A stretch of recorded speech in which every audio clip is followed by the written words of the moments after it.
Black people don't belong in first-class countries. This passport's fake. Officer Derek Thompson's venomous words slice through Terminal C as he waves Patricia Williams's legitimate document. Every passenger freezes. Every eye stares. The racial slur hangs in the air like poison as Derek's white face twists with disgust. "You probably stole this from some real traveler," he spits, examining her navy blue passport under the harsh light. "People like you don't have money for international flights." Patricia stands motionless, her dark skin burning under the fluorescent glare and hundreds of watching eyes. The public humiliation feeds Derek's power trip as he revels in her silence.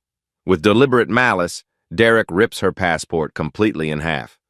"Oops, looks like you're not going anywhere," he smirks. Have you ever witnessed discrimination at an airport? Share your story below. Derek has no idea who he just destroyed, 45 minutes earlier. Patricia Williams steps off the jetway into Terminal C, exhaustion weighing down her shoulders after the 14-hour flight from Geneva. Her modest black blazer shows wrinkles from sleeping upright, and her worn leather briefcase bears the scuffs of countless business trips. She moves through the crowded terminal with quiet purpose, joining the snaking immigration line. At Checkpoint 7, Derek Thompson spots her immediately. His predatory gaze locks onto Patricia like a hunter sizing up prey. Here we go, he thinks, straightening his uniform, another one trying to slip through. Derek's mind catalogs his assumptions. Single black woman, cheap clothes, old luggage, probably visiting family she can't afford to see. Maybe carrying drugs, definitely lying about something. His 20-year career has taught him to trust his instincts, code for racial profiling that's made him the airport's most thorough officer. Patricia approaches his window, placing her passport on the counter with practiced patience. "Good morning, officer." Derek doesn't return the greeting. He snatches the document, holding it longer than necessary under his lamp. Behind Patricia, a white businessman in an expensive suit steps to the neighboring booth. Derek's colleague waves him through in 30 seconds. "Purpose of travel?" Derek demands, his tone already accusatory. "Business," Patricia replies calmly. "What kind of business?" His eyes narrow with suspicion. "You don't look like the business type." Patricia's jaw tightens imperceptibly, but she maintains her composure. "International consulting." Derek scoffs internally. "Right. Consulting." He flips through her passport pages, scrutinizing every stamp with theatrical intensity. A young white couple approaches his booth next, chatting excitedly about their honeymoon. Derek glances at them, then back at Patricia, his decision already made. "Step aside," he orders Patricia. "I need to process these other passengers first." For the next 20 minutes, Derek waves through 12 white travelers while Patricia stands in the designated waiting area. Each dismissive gesture feeds his sense of power. Each minute of forced delay satisfies his need to remind her of her place. When Derek finally calls Patricia back, his smile doesn't reach his eyes. Derek's eyes narrowed as he noticed something suspicious about Patricia's documentation. "International consulting?" Derek's voice drips with skepticism as he leans back in his chair. "What company?" "Sterling Global Advisory," Patricia answers truthfully, though she knows Derek won't bother verifying. "Never heard of it." Derek's fingers drum against his desk. "How much money you carrying?" "I'm sorry? Cash, credit cards. How are you funding this supposed business trip?" His questions come rapid-fire, designed to fluster. "Where's your return ticket? Hotel reservations? Meeting confirmations?" Patricia reaches for her briefcase. "I have my itinerary." "Don't touch that bag," Derek snaps. "Empty it. Everything on the counter, now!" The passengers behind Patricia shift uncomfortably as Derek's voice carries across the checkpoint. An elderly white woman whispers to her husband, "That poor girl." But no one intervenes. Patricia methodically removes items: laptop, legal folders, business cards, phone charger. Derek examines each piece with exaggerated suspicion, handling her belongings roughly. He holds up her business cards, squinting at them under his lamp. "Sterling Global Advisory," he reads mockingly. "Fancy name for a fake company. Where'd you get these printed? Kinko's?" "Officer Thompson," Patricia says, reading his nameplate. "I've provided everything you've requested. My passport is valid, my visa is current, and my documentation is complete." Her calm professionalism only fuels Derek's irritation. Most travelers crumble under his pressure, becoming defensive or tearful. Patricia's steady confidence threatens his authority. "What kind of education you got?" Derek probes. "High school? Community college?" "I have multiple graduate degrees." "From where? Some online diploma mill?" He chuckles. "Let me guess. You're here to attend some diversity conference, right? Probably got a free ticket from some charity." Patricia's hands remain folded, but her knuckles whiten slightly. Around them, other passengers pretend not to listen while straining to hear every word. Supervisor Williams glances over from his desk 20 feet away. For a moment, Patricia thinks he might intervene. Instead, he returns to his paperwork, willfully blind to Derek's escalating harassment. "I don't think someone like you belongs in business class," Derek continues. "Hell, I don't think you belong on international flights at all. People like you should stick to Greyhound buses." The insults wash over Patricia like familiar poison, each word cataloged for the report she'll eventually write. That's when Derek made the decision that would destroy everything he'd worked for. "This passport doesn't look right," Derek announces loudly, holding Patricia's document up to the light. "I'm calling security." The words ripple through the checkpoint like a stone thrown into still water. Passengers crane their necks to get a better look at the suspicious black woman causing delays. Derek savors the attention, his voice projecting across the terminal. "Security to checkpoint 7, possible document fraud." Patricia watches two uniformed officers approach, their hands resting on their utility belts.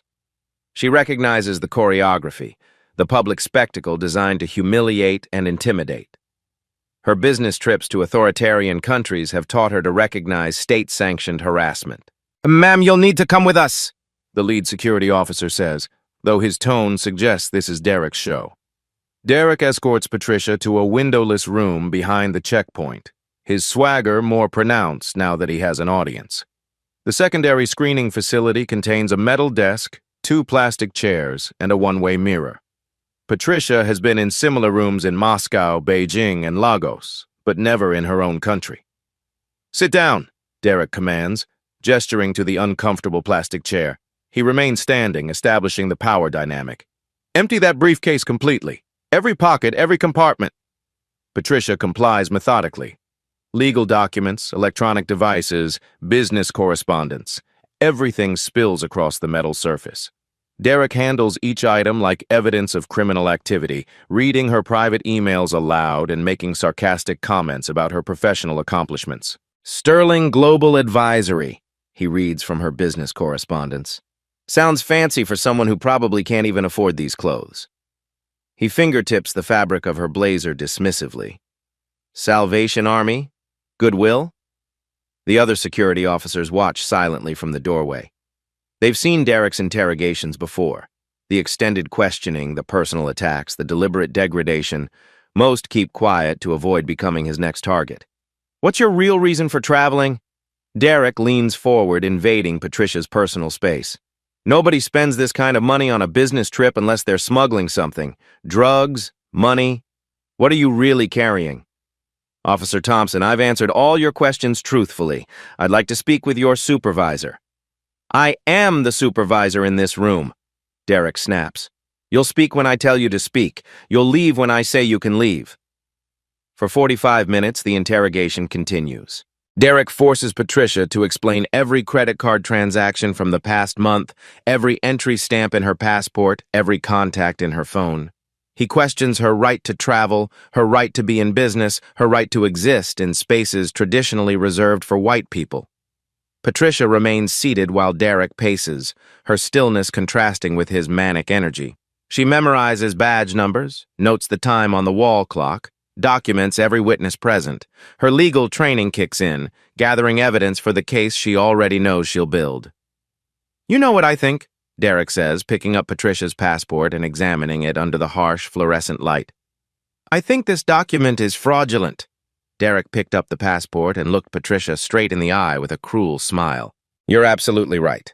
Let me correct that section. This passport is completely fraudulent," Derek declares, his voice echoing off the concrete walls. "The holographic seal looks fake, the paper quality is wrong, and frankly, I don't believe someone like you could afford legitimate international travel."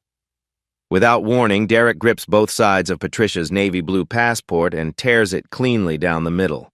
The ripping sound fills the small room like a gunshot. He tosses the halves onto the metal desk with theatrical satisfaction. Oops, he smirks. Looks like your fake document just got exposed. Patricia doesn't flinch. She watches the destroyed passport pieces with the detached calm of a scientist observing an experiment. Her dark eyes track every movement, cataloging Derek's badge number, 4429, the security camera positions, the exact time on the wall clock, 2:43 p.m., and the three witnesses standing in the doorway, badge 4429, Thompson, Derek. Document destruction without legal authority. October 17th, 2:43 p.m. Witnesses, Officers Martinez, Davis, Brooks. Her mental notes accumulate with courtroom precision. You realize what you just did constitutes destruction of federal property? Patricia's voice remains level, almost conversational. Federal property? Derek laughs. That fake passport isn't federal anything. You should thank me for disposing of your counterfeit garbage. Patricia stands slowly. I need to make a phone call. Absolutely not. You're not calling anyone until we figure out who you really are. Officer Thompson, I have the legal right to contact my embassy regarding destroyed travel documents. Derek considers this, his limited legal knowledge warring with his desire to maintain control. After a moment, his arrogance wins. Fine. One call, to the embassy. Make it quick. Patricia retrieves her phone from the metal desk, scrolling through her contacts with deliberate care. Derek assumes she's looking for embassy numbers, but Patricia selects a contact labeled Office Manager. This is Patricia Williams, she says when the call connects. I need to activate Protocol 7 for checkpoint inspection. Derek frowns. That doesn't sound like embassy language. Yes, the documentation phase is complete. Patricia continues, her tone suddenly crisp and professional. Subject engaged in unlawful document destruction at 14:43 hours. I need immediate backup and evidence preservation. What kind of embassy talk is that? Derek interrupts. Patricia holds up one finger, silencing him with surprising authority. Checkpoint 7, Terminal C, standard compliance inspection has escalated to federal incident. Deploy investigative team immediately. Derek shifts uncomfortably. Embassy officials don't usually discuss investigative teams or federal incidents. Confirmed. I have 3 officers as witnesses and full documentation. Expect formal charges within the hour. Patricia ends the call, sliding her phone back into her pocket. That didn't sound like any embassy conversation I've heard, Derek says, though his voice lacks its earlier confidence. Patricia returns to her plastic chair, folding her hands in her lap. I've requested a written report documenting your destruction of my travel documents. I assume you can provide that? Something in Patricia's demeanor has shifted. The quiet compliance is gone, replaced by an unsettling confidence that makes Derek's skin crawl. She sits like someone accustomed to giving orders rather than taking them. Look, lady, I don't know what game you're playing. Patricia's phone buzzes with a text message that makes her smile for the first time all day. 20 minutes later, Supervisor Williams finally approaches the screening room, his coffee-stained uniform and tired expression suggesting he'd rather be anywhere else. Derek immediately launches into his rehearsed performance. Supervisor, we've got a fraudulent passport situation here. Subject became hostile when I questioned the document's authenticity, refused to cooperate with standard security protocols. Patricia opens her mouth to respond, but Supervisor Williams cuts her off with a dismissive wave. Officer Thompson's been doing this for 20 years. If he says there's a problem, there's a problem.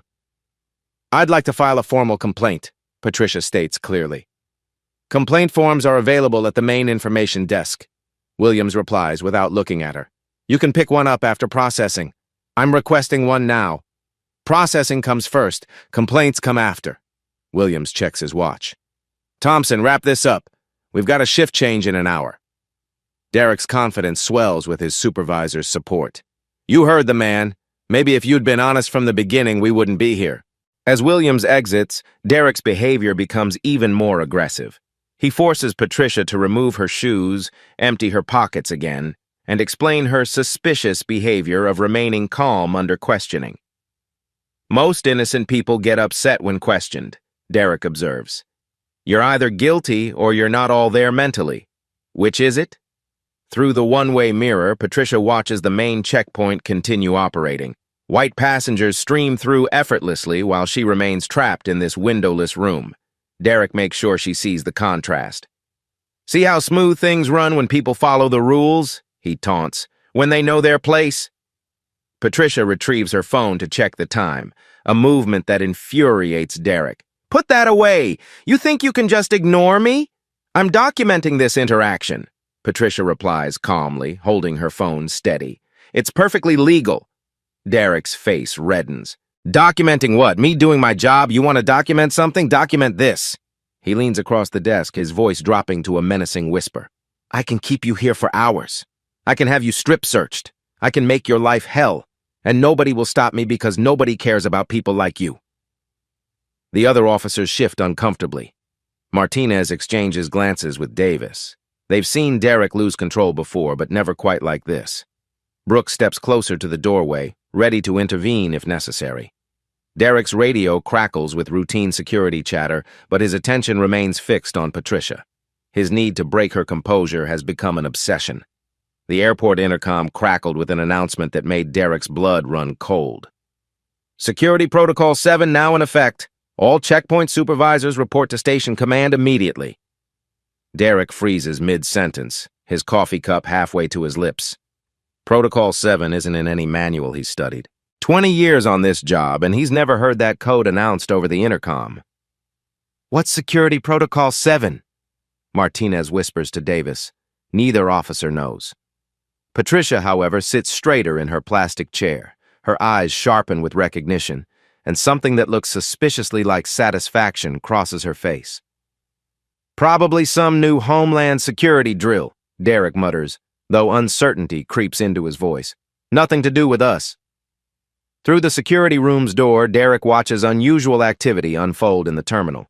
Men in dark suits move through the corridors with purpose, speaking into earpieces and examining identification badges. They don't look like typical airport security. Too polished, too coordinated, too federal. "Deportation officers," Derek concludes with growing excitement. "They're here for you." His smugness returns full force. This validates everything, his instincts, his interrogation, his destruction of Patricia's fraudulent passport. The federal government is backing his play. "Looks like your luck just ran out," Derek grins. "Immigration and Customs Enforcement doesn't mess around with document fraud." Patricia watches the suited figures through the doorway with an expression Derek can't quite read. She doesn't look worried. If anything, she appears expectant. "Officer Thompson," Patricia says quietly, "before your colleagues arrive, I'd like to retrieve something from my briefcase." "Absolutely not. You're not touching anything until ICE gets here." "It's important." "I bet it is. Probably more fake documents, right? Maybe a sob story about why you shouldn't be deported?"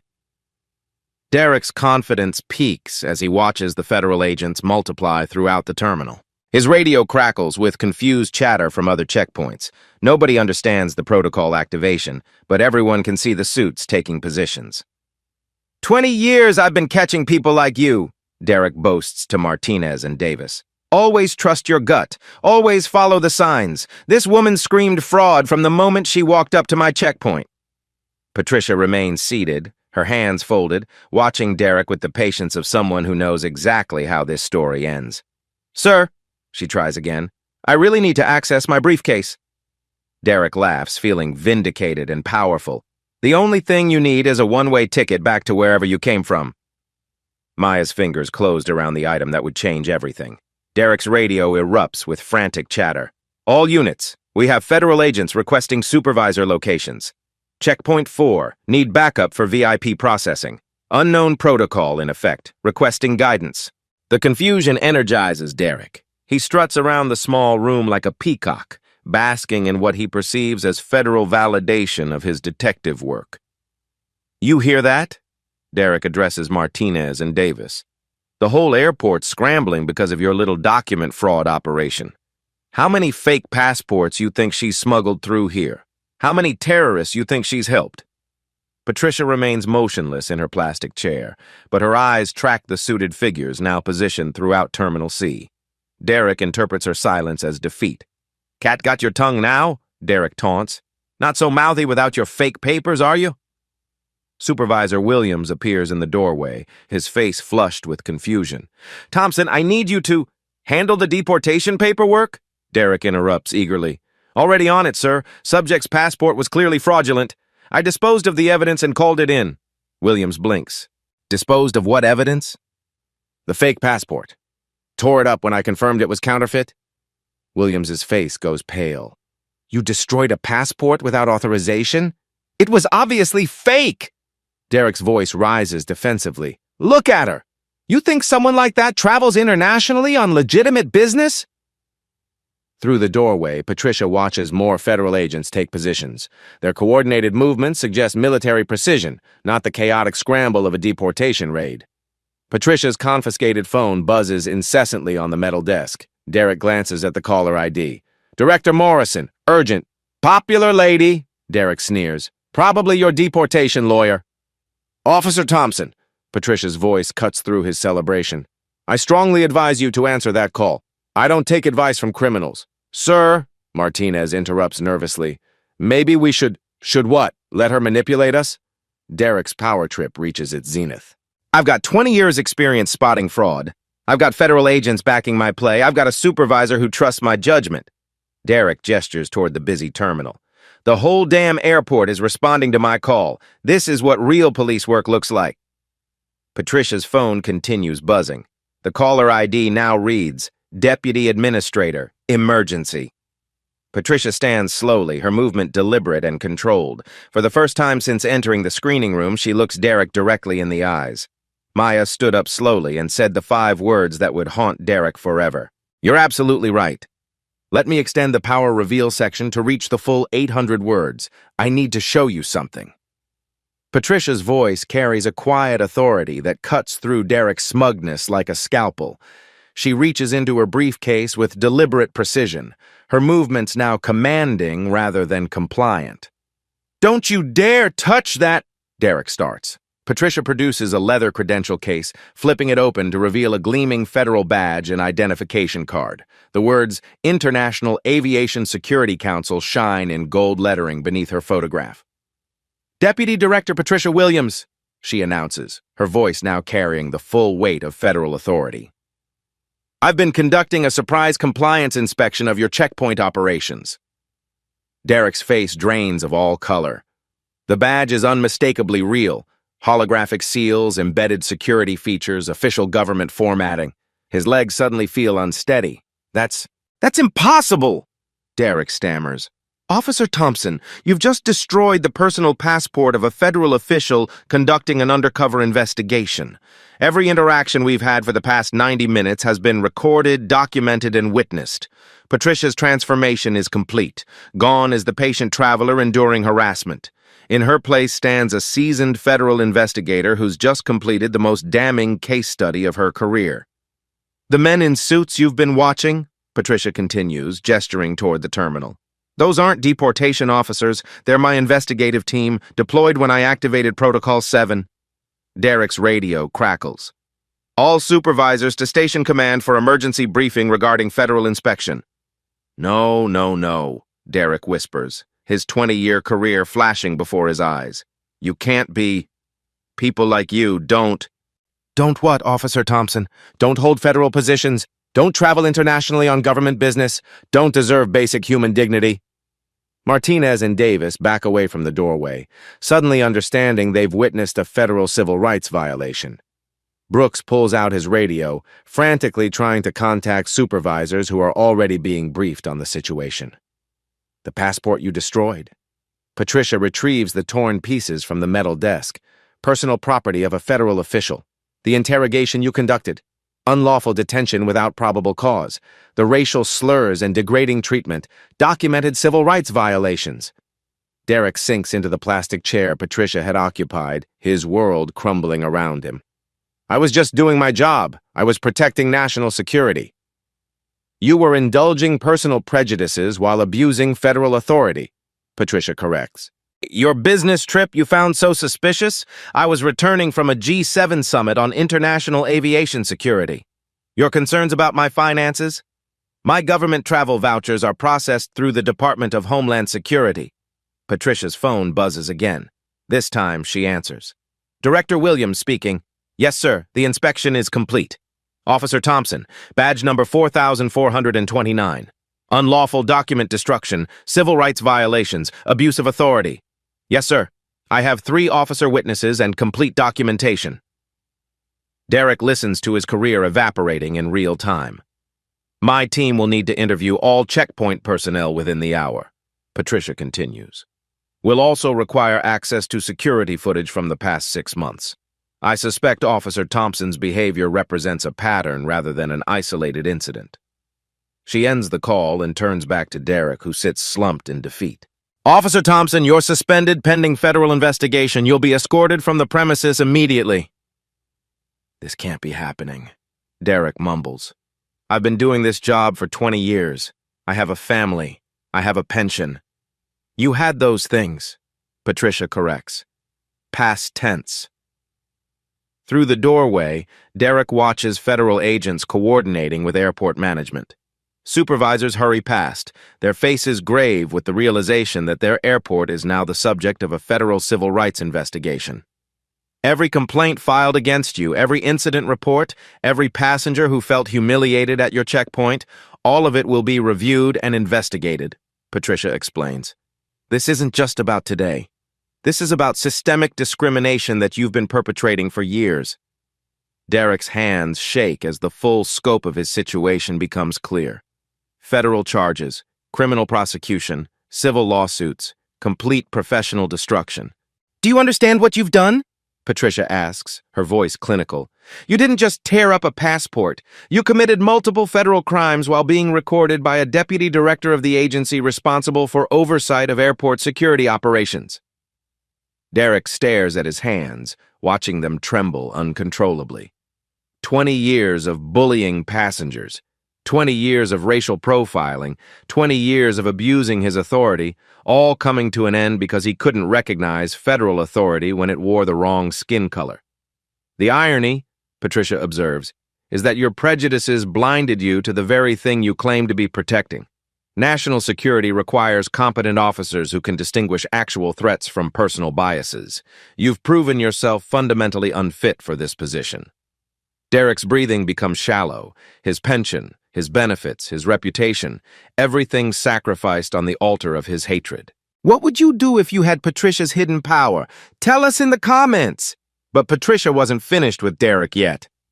Airport Director James Anderson arrives within 8 minutes of Patricia's call, his usually pristine suit wrinkled from his sprint across 3 terminals. Behind him trail the airport's legal counsel, head of security, and public relations manager, all summoned by emergency protocols none of them have ever seen activated. Deputy Director Williams, Anderson gasps, still catching his breath. I am profoundly sorry for this incident. Please accept my most sincere apologies for Officer Thompson's conduct. Patricia remains standing in the center of the screening room, her federal credentials still visible on the metal desk. Derek huddles in the plastic chair, watching his world collapse in real time. Director Anderson, this inspection has revealed systemic failures in your security protocols and civil rights compliance. Patricia responds formally. We'll need immediate access to all personnel files, training records, and complaint documentation for the past 5 years. Legal counsel Margaret Stone steps forward, her tablet already pulling up federal regulations. Deputy Director, we're prepared to cooperate fully with your investigation. All relevant documentation will be available within the hour. Good. My team will also require private interview space for all checkpoint personnel. We're treating this as a comprehensive civil rights audit, not an isolated incident. Derek's stomach churns as the implications sink in. 5 years of records. 5 years of complaints he thought were safely buried in bureaucratic paperwork. 5 years of passengers he'd humiliated, delayed, and degraded.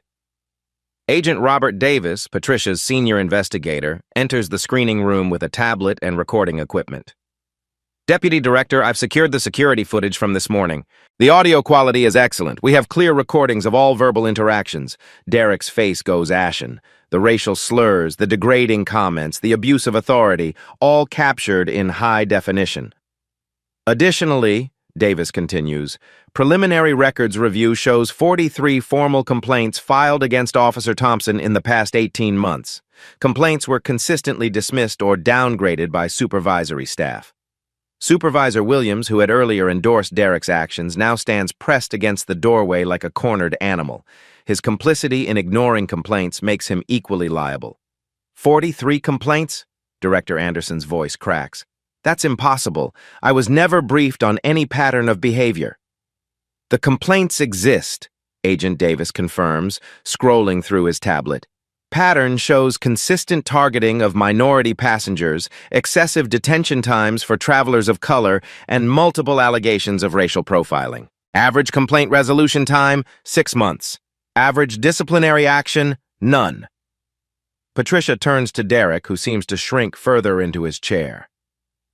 Officer Thompson, these complaints represent dozens of passengers you've victimized.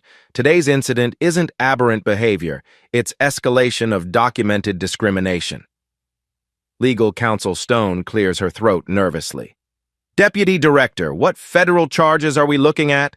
Destruction of federal property, civil rights violations under Title VI, abuse of authority under color of law, and potentially conspiracy to violate civil rights if we find supervisory knowledge of complaint patterns. Derek's union representative, William Turner, rushes into the room with a briefcase and the harried look of someone summoned from dinner. I'm here to represent Officer Thompson. I need to speak with my client immediately. Patricia nods toward a corner of the room. 5 minutes. Turner pulls Derek aside, their whispered conversation growing increasingly heated.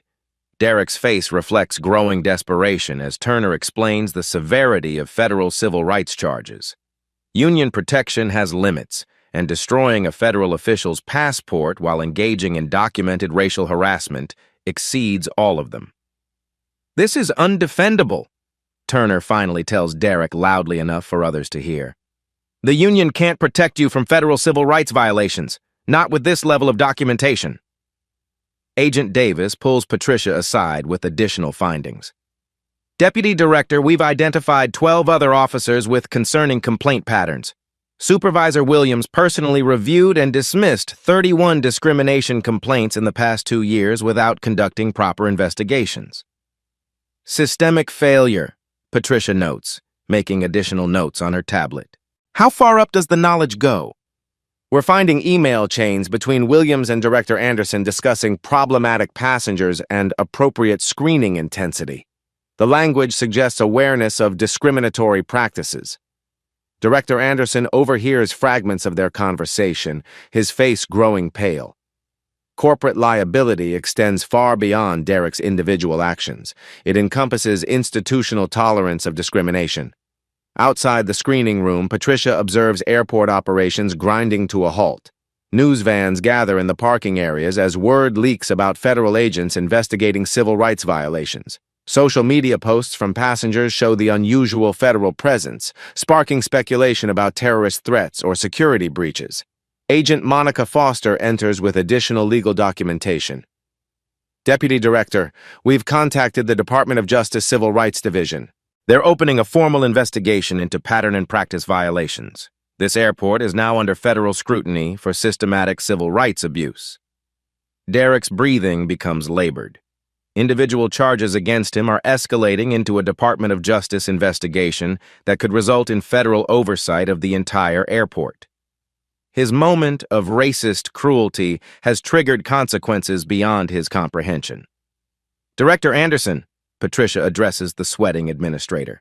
We'll need a press statement acknowledging the investigation and your commitment to civil rights compliance.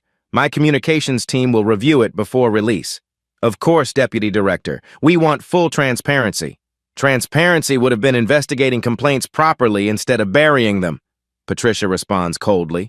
Transparency would have been training officers to recognize their biases instead of enabling them. Agent Davis receives a text message nodding to Patricia. Backup documentation team has arrived. They're setting up interview stations in conference rooms A through D. We're also receiving calls from passengers who witnessed today's incident. They want to provide statements. Patricia checks her watch. Officer Thompson, your suspension is effective immediately. You'll surrender your badge, weapon, and access cards now.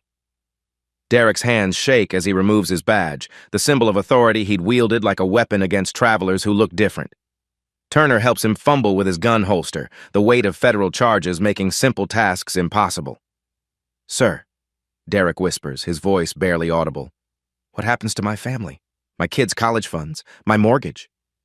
You should have considered those consequences before destroying federal property and violating civil rights, Patricia replies without sympathy. Federal conviction carries mandatory penalties, prison time, fines, permanent employment restrictions. Legal counsel Stone pulls up federal sentencing guidelines on her tablet. Civil rights violations under color of law carry up to 10 years imprisonment. Destruction of federal property adds another 5. If conspiracy charges stick, we're looking at enhanced penalties. Derek's legs give out completely. He slumps to the floor, hyperventilating as the full scope of his situation becomes clear. 20 years of steady employment, health insurance, retirement savings, all forfeited because he couldn't treat a black woman with basic human dignity. Agent Foster provides additional devastating news. Derek, we've also identified financial irregularities in your overtime reporting, claiming excessive hours for enhanced screening procedures that coincide with discrimination complaints. Potential federal fraud charges are being reviewed. I need medical attention, Derek gasps, clutching his chest. Emergency medical is standing by, Agent Davis confirms. Standard protocol for suspects experiencing cardiovascular distress during arrest procedures. Arrest? Derek's voice rises to a squeak. Federal charges require federal custody, Patricia explains matter-of-factly. You'll be transported to federal holding pending arraignment. Turner closes his briefcase with resignation. Derek, I'm recommending you plead guilty and cooperate fully. It's your only chance for reduced sentencing. Through the screening room window, Derek watches local news crews setting up cameras. His face will be on evening broadcasts across the country. The racist airport officer who destroyed a federal official's passport. His children will see their father's humiliation broadcast nationwide. Medical technicians arrive with a stretcher, checking Derek's vital signs as his panic attack intensifies. The irony isn't lost on Patricia. The man who showed no mercy to vulnerable passengers now requires medical assistance himself. Deputy Director, Director Anderson ventures carefully, what can we do to prevent this from happening again? Complete overhaul of hiring practices, mandatory bias training with federal oversight, civilian complaint review board, and zero-tolerance policy for discrimination complaints, Patricia lists without hesitation. This airport will become a model for civil rights compliance, whether you cooperate willingly or not. The implications ripple outward. Other airports will face similar scrutiny. The entire industry will undergo federal review. Derek's moment of racist cruelty has triggered systemic change he could never have imagined. Agent Foster shows Patricia her tablet. Ma'am, we're receiving media inquiries from CNN, Fox News, and The Washington Post. The story is going national. Good, Patricia responds. Sunlight is the best disinfectant for institutional racism. Sir, Derek pleads one final time as medical technicians prepare to transport him. I'm sorry. I made a mistake. Can't we work something out? Patricia looks down at the man who had wielded absolute power over her just hours earlier. Officer Thompson, you didn't make a mistake. You revealed who you really are. The next morning, Derek would face consequences he never imagined possible. You're absolutely right. Let me rewrite the section to exactly 720 words. Federal Court Building, downtown. 3 weeks later. Derek Thompson sits in orange prison coveralls at the defendant's table, his hands shackled to a chain around his waist. The confident airport officer who destroyed Patricia's passport has been replaced by a broken man facing federal justice. The United States versus Derek Allen Thompson, announces Judge Catherine Miller. Charges include deprivation of rights under color of law, destruction of federal property, and conspiracy to violate civil rights. Derek's court-appointed attorney, Sarah Martinez, shuffles through papers with the resigned expression of someone defending the indefensible. She'd reviewed the evidence, video footage, audio recordings, witness statements, and advised Derek to plead guilty. His pride refused. Your Honor, Martinez begins weakly, my client was performing his duties as a security officer. Any excessive actions resulted from training deficiencies, not malicious intent. Federal Prosecutor James Wilson stands with meticulously prepared presentation materials. Your Honor, this case represents systematic abuse of federal authority motivated by racial animus. Officer Thompson's actions weren't excessive. They were criminal. Patricia Williams enters the courtroom in a tailored Navy suit, her federal credentials visible on her jacket lapel. Derek avoids eye contact, but Patricia's presence dominates the space. The prosecution calls Deputy Director Patricia Williams. Patricia approaches the witness stand with calm confidence Derek had tried to break. She swears to tell the truth and settles into the chair where she'll destroy Derek's remaining defenses. Deputy Director Williams, Prosecutor Wilson begins, please describe your professional background. 22 years in federal service, PhD in aviation policy from Harvard. Current position, Deputy Director of International Aviation Security Council, responsible for global airport civil rights compliance. On October 17th, were you conducting official business at Terminal C? Yes. Surprise compliance inspection to evaluate checkpoint discrimination protocols. Patricia's testimony unfolds with devastating precision. She recounts Derek's racial slurs, his destruction of federal property, his abuse of authority, and his targeting of minority passengers. Her professional demeanor contrasts sharply with Derek's increasingly agitated behavior. Deputy Director Williams, how did Officer Thompson treat other passengers during your observation? White passengers processed through his checkpoint in an average of 42 seconds. Minority passengers averaged 8 minutes and 23 seconds with invasive questioning and unnecessary searches. Derek's attorney attempts cross-examination, but Patricia's responses demolish every defense strategy. The evidence is overwhelming, the documentation complete, the witness unshakable. Isn't it possible my client simply recognized something suspicious about your behavior? What specifically appeared suspicious? My valid passport, my professional attire, my calm compliance with procedures, or was it simply my skin color? Video evidence plays on courtroom monitors. Derek's voice fills the space. Black people don't belong in first-class countries. The jury watches him tear Patricia's passport with malicious glee, their faces reflecting horror and disgust. Officer Thompson destroyed federal property while engaging in documented racial harassment. Prosecutor Wilson summarizes. This isn't overzealous security, it's criminal civil rights violation motivated by hatred. Derek's employment hearing occurs simultaneously. Airport Director Anderson reviews evidence compiled by Patricia's investigation. 43 complaints in 18 months. Anderson reads aloud. Documented pattern of racial profiling. Falsified overtime reports claiming extended screening procedures that coincided with discrimination incidents. The employment decision arrives swiftly. Immediate termination, forfeiture of pension benefits, permanent ban from federal employment, and restitution requirements for fraudulent overtime claims. Back in federal court, Derek's sentencing phase begins. Character witnesses testify about his 20-year career, his family responsibilities, his clean record, but federal civil rights violations carry mandatory minimums that character testimony cannot overcome. Derek Thompson, Judge Miller announces, you violated your oath to protect and serve all citizens equally. Your actions represent the worst abuse of federal authority, using government power to indulge personal prejudices. Derek's wife covers her face in the gallery. His teenage children watch their father's destruction broadcast on news networks, college funds evaporate. The family home faces foreclosure.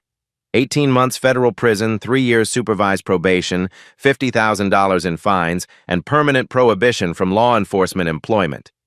Derek's legs buckle. His attorney steadies him as reality hits. Federal conviction, prison time, financial ruin, career destruction, public humiliation. Patricia watches from the gallery as Derek is led away in shackles. Justice served, but systematic discrimination continues at airports nationwide. Outside the courthouse, media crews capture Derek's perp walk.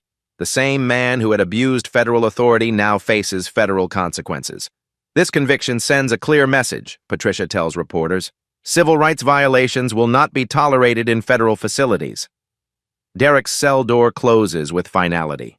20 years of employment destroyed by 20 minutes of documented racism. Derek's downfall was just the beginning of something much bigger. 6 months after Derek's conviction, Patricia's comprehensive report lands on the desks of aviation security directors across 48 states. Systemic discrimination in airport security, the Thompson case, and national reform imperatives becomes required reading for every federal security administrator in America. the Department of Homeland Security responds with unprecedented speed. Secretary Robert Davis announces sweeping reforms during a packed press conference in Washington. Effective immediately, all airport security personnel will undergo mandatory bias recognition training every 6 months. Anonymous discrimination reporting systems will be installed at every checkpoint. Zero tolerance means zero tolerance. Patricia's case study becomes Exhibit A in federal training programs nationwide. Her destroyed passport, Derek's recorded slurs, and the documented complaint patterns illustrate exactly how institutional racism operates within federal facilities. At Denver International Airport, Security Director Linda Johnson implements new protocols inspired directly by Patricia's recommendations. Every passenger interaction is now recorded. Every complaint triggers automatic review. No more buried paperwork, no more ignored victims. The reforms spread rapidly. Chicago O'Hare installs multilingual complaint kiosks. Los Angeles International requires diverse hiring panels for all security positions. Miami International creates civilian oversight boards with authority to investigate discrimination allegations. Anonymous hotlines flood with reports from passengers previously afraid to complain. Maria Gonzalez calls from Phoenix Sky Harbor. They made me empty my entire suitcase while white passengers walked through freely. I thought I was powerless. James Wilson reports from Atlanta Hartsfield. Officer kept asking where I really came from, like my American passport wasn't good enough. Said people like me don't travel business class. Each report triggers mandatory investigation protocols Patricia designed. No more dismissive supervisors. No more buried complaints. Every allegation receives federal review within 72 hours. Congressional hearings begin in February. Patricia testifies before the House Subcommittee on Transportation Security, her federal credentials commanding immediate respect from lawmakers who might otherwise dismiss discrimination concerns. Derek Thompson wasn't an aberration, Patricia tells the packed hearing room. Our investigation found similar patterns at 31 airports nationwide, systematic discrimination hiding behind security theater. Representative Johnson presses for specifics. How extensive is this problem, Deputy Director Williams? In the past year alone, we've documented over 400 credible discrimination complaints that were improperly dismissed by airport supervisors. The Thompson case exposed institutional failure to protect civil rights. New federal legislation emerges from the hearings. The Airport Civil Rights Protection Act mandates regular bias audits, diverse hiring requirements, and civilian oversight boards at all major transportation hubs. Training academies revise their curricula. Derek's case appears in modules titled Constitutional Policing and Recognizing Implicit Bias. His mugshot serves as a cautionary tale for thousands of new security officers. Corporate America responds to the visibility. United Airlines announces diversity initiatives for airport contractors. Delta implements bias reporting apps for passengers. American Airlines requires civil rights training for all ground staff. Patricia's phone rings constantly with requests from international airports seeking consultation on discrimination prevention. London Heathrow, Paris Charles de Gaulle, and Tokyo Narita all implement versions of her oversight protocols. The ripple effects extend beyond aviation. Port authorities, border crossings, and federal buildings adopt similar reforms. Derek's moment of racist cruelty inadvertently triggers the most comprehensive civil rights advancement in transportation security history. Most importantly, passengers notice the changes. Surveys show decreased discrimination reports and improved satisfaction among minority travelers. Real reform produces measurable results. 6 months later, Patricia received a call that proved her mission's true impact. 6 months later, Patricia Williams approaches the same Terminal C checkpoint where Derek Thompson destroyed her passport and her dignity. This time, she carries legitimate credentials and the quiet satisfaction of systemic change. The transformation is immediately visible.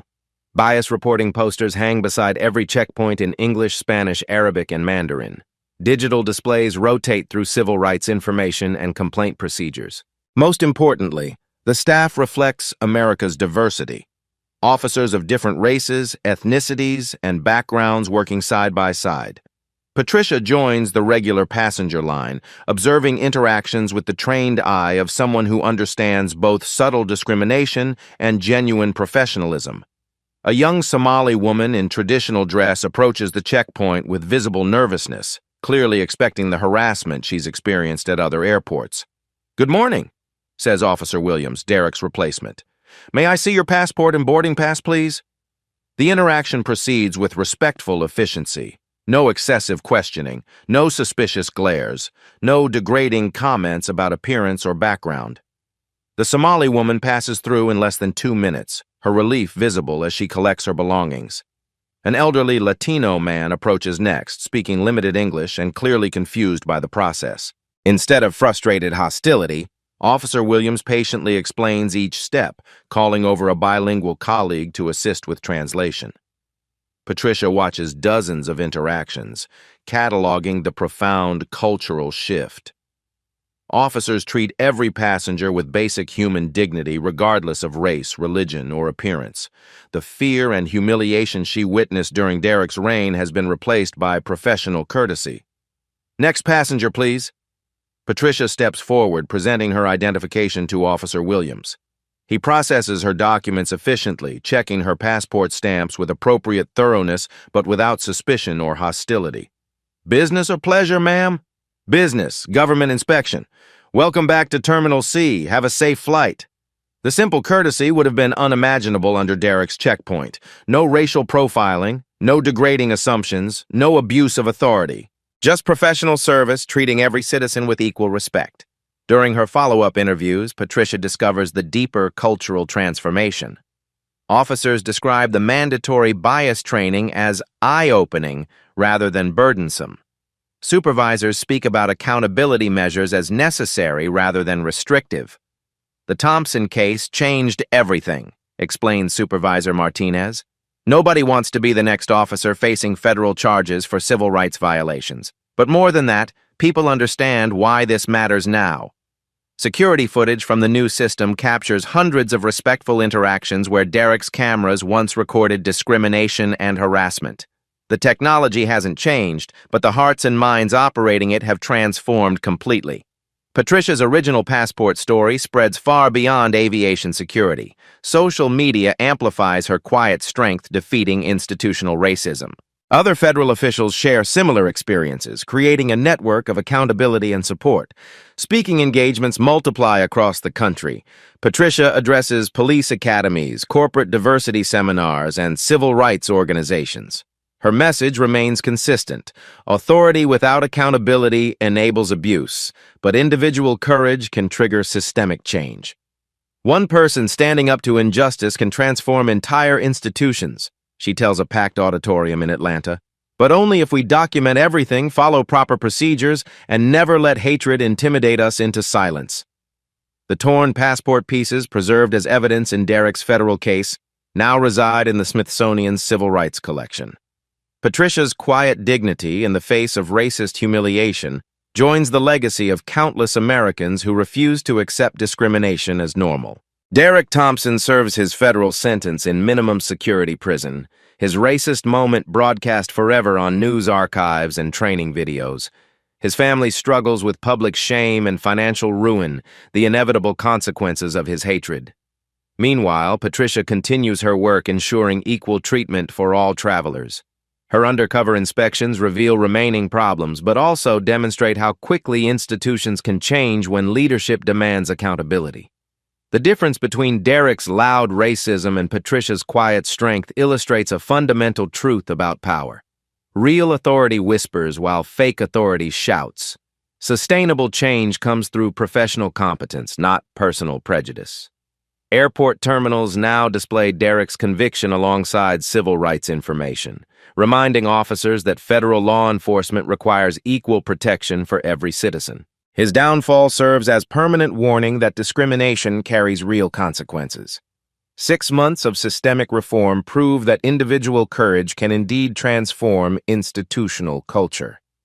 Patricia's passport may have been destroyed, but her dignity remained intact, and her example rebuilt an entire system. Real power whispers while fake power shouts. Patricia Williams's victory proves that one person's courage can topple entire systems of oppression. But her story isn't unique. It's one example of ordinary people wielding extraordinary power when they refuse to accept injustice as normal. Should there be stricter oversight of airport security personnel? Vote and explain why. Every day, millions of Americans pass through airport checkpoints where federal officers hold immense power over their dignity and freedom.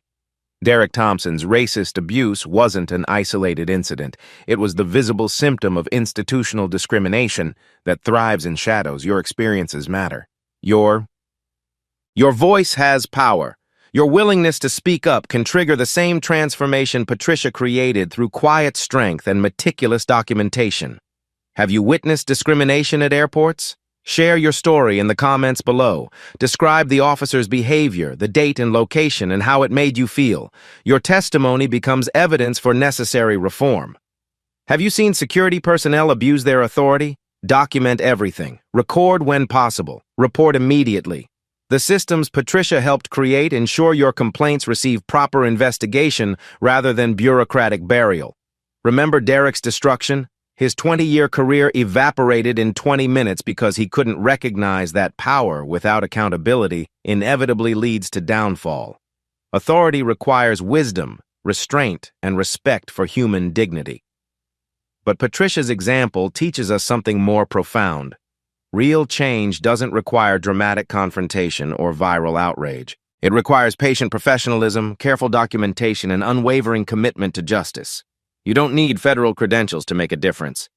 You need courage to report wrongdoing, wisdom to document evidence, and persistence to demand accountability from institutions that serve you. If you've experienced airport discrimination, contact the Department of Homeland Security's Office of Inspector General. File complaints with the Transportation Security Administration. Use the anonymous reporting systems Patricia's reforms created specifically for your protection. Share this story with anyone who's felt powerless against institutional racism. Forward it to friends who've experienced discrimination. Post it on social media to amplify awareness of civil rights violations that happen daily in federal facilities. Authority without accountability is tyranny, but accountability without action remains meaningless. Your engagement transforms awareness into reform, outrage into results, stories into systemic change. Next week, we'll explore another story of quiet power defeating corrupt authority. Meet Sarah Johnson, the accountant who discovered her Fortune 500 company was stealing millions from employee pensions. Her managers thought she was just another overlooked number cruncher. They didn't realize she was documenting every illegal transaction, building the case that would destroy their criminal enterprise and recover stolen retirement funds for thousands of workers. Like Patricia, Sarah's weapons weren't loud protests or dramatic confrontations. She used spreadsheets, patience, and federal law to bring down executives who thought their positions made them untouchable. What experiences have you had with abuse of power? Share your encounters with officials who thought their authority placed them above consequences. Describe moments when you witnessed courage defeating corruption. Your stories inspire others to stand up, speak out, and demand better from institutions that exist to serve rather than oppress. Every shared experience builds community, creates accountability, and proves that ordinary people possess extraordinary power to create change. Together, we're building a movement of documented justice, one story at a time, because real power doesn't shout, it whispers truth that echoes forever.